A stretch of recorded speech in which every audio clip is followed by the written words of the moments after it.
সেই গাছটির নাম কি?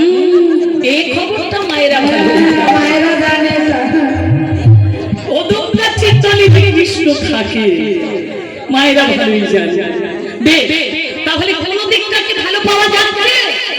দাঁড়াতে পারে না সোজা, আবার ধেনুবৎস চড়ায় মানে রাখা, আবার বাসস্থানটা ওই গাছের তলা। আছি ছি ছি, চাকরিও করে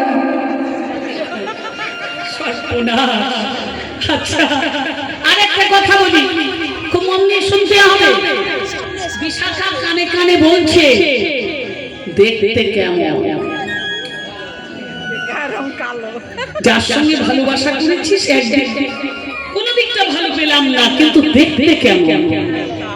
গোবিন্দ দেখতে কেমন মায়েরা? ভালো করে বলতে হবে। রাধারানী বলছে এই সেজেছে, আবার ঢকিয়েছে, মনে মনে বলছে বলেই ফেলি, যা হয় হবে।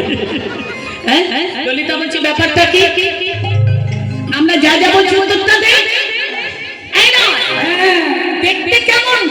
তোর অমরের বর্ণ তো গরুচনার না, রাধারানী খুব সুন্দর দেখতে। তাহলে যার সঙ্গে ভালোবাসা করেছে সে দেখতে কেমন বান্ধবীরা জিজ্ঞাসা করবে না? গোবিন্দ দেখতে কেমন? রাধারানী বলছে ওই, আরে ওই ওই করছিস, যা হবে হবে বলেই কালো আমর, যেই বলছে কালো, ললিতা বলছে আমর।